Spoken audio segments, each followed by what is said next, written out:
continuam sendo as 3 formas de guarda, tutela e adoção. O acolhimento familiar não é forma de colocação em família substituta, né?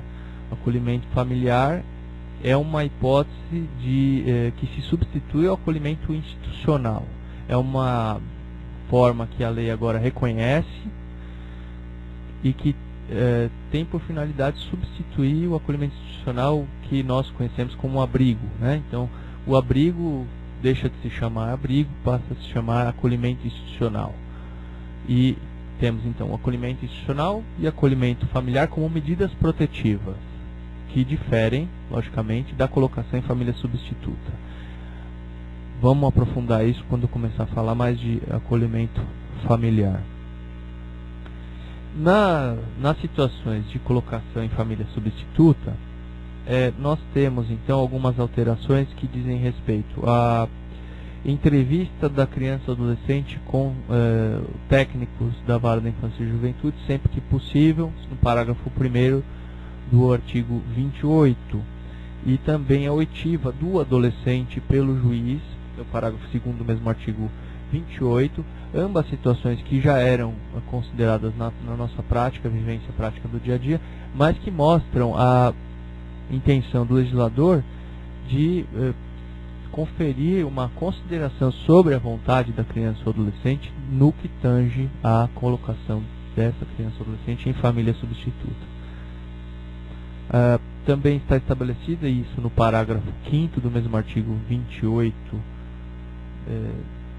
com a nova redação que é dada pela lei, o artigo 28 então do Estatuto, a preparação gradativa e acompanhamento posterior no caso de colocação em família substituta, sendo que o trabalho deve ser desenvolvido pela equipe técnica da Vara da Infância e Juventude com o apoio dos órgãos executores da política municipal de garantia de direito à convivência familiar. Então, a municipalização do atendimento, o trabalho em rede, que a gente sempre refere aqui, uma necessidade de que os atores responsáveis, pessoas ou entidades responsáveis pelo atendimento da criança ou adolescente em determinada localidade, eles estejam articulados, um conheça o outro, um saiba qual é a função do outro, para que possa haver fluxos de procedimento. Aí não procedimento judicial, mas procedimentos de atendimento dentro dessa rede, que sejam adequados, eficazes, que não haja repetição de trabalho, que não haja omissão, como disse o Dr. Eduardo aqui.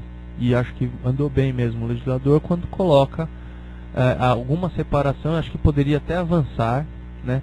Uma crítica que eu sempre faço ao Estatuto é a ideia de que o juiz tenha iniciativa para iniciar por portaria procedimentos para apuração de irregularidades em entidades de atendimento.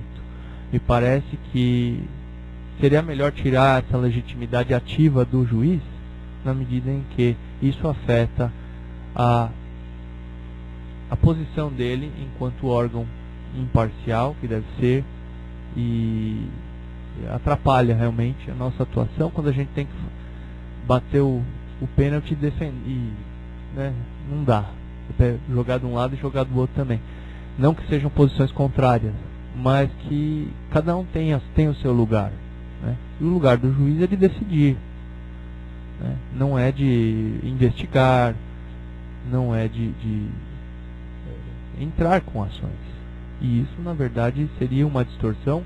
Acho que a intenção foi de proteger o máximo, de ampliar o rol de legitimados para que houvesse maior proteção, mas na prática isso não redunda num benefício real, na medida em que cada legitimado olha para aquela situação e pergunta para o outro: por que você não entra? E aí a gente sabe de situações em que ninguém entra, né? Bom, o artigo 33, parágrafo 4º, passa a ter uma redação que deixa expresso que a concessão da guarda, estamos falando especificamente da guarda, não impede o direito de visitas e também não afeta o dever de prestar alimentos. Na verdade, não precisava colocar isso, porque como a guarda não suspende nem destitui o poder familiar, o poder familiar resta intacto. Se você tirou a guarda, não quer dizer necessariamente que tirou direito de visitas e muito menos de que o dever de prestar alimento. Aliás, esse direito de visita também é um dever, né?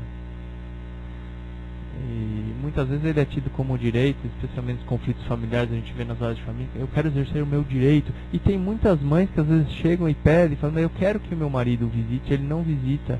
Eu quero que ele seja um pai presente, ele não vem, né? Então, sem dúvida que as visitas é uma forma também de convivência familiar. Ele não é só um direito, é um dever também.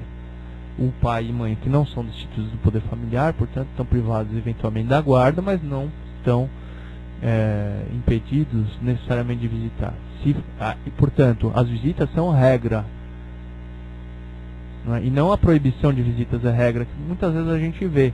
Quando existe um abrigamento pelo Conselho Tutelar, às vezes a gente vê lá a anotação, deverá procurar a vara da infância e juventude para pedir direito de visitas. Até é cientificada a parte.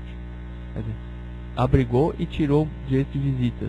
Não está correto, né?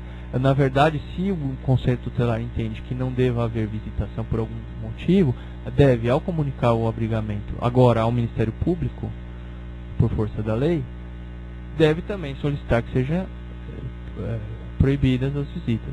Mas, se não falar nada, tanto o Conselho Tutelar, quanto a entidade de acolhimento, quanto o Judiciário devem compreender que as visitas estão autorizadas, né?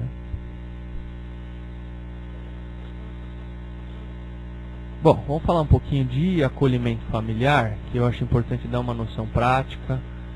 A gente vê, mesmo antes da edição dessa lei, que alguns lugares aqui e ali já iniciavam projetos ou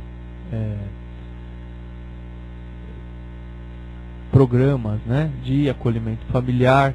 Eu cito aqui, em Guarulhos nós iniciamos isso, eu vou já comentar, mas eu quero citar como referência aqui no estado de São Paulo o projeto, o denominado SAPECA, lá em Campinas, onde o juiz, colega nosso, inclusive membro da coordenadoria, Dr. Richard Kim, está à frente, né? Então é realmente pioneiro, né, nessa iniciativa de acolhimento familiar no estado de São Paulo, e é um projeto que tem que é liderado, vamos dizer assim, ele está sob a égide do município e conta, desde o início já contava com um incentivo financeiro mensal, né, como uma ajuda de custo para que as famílias então pudessem assumir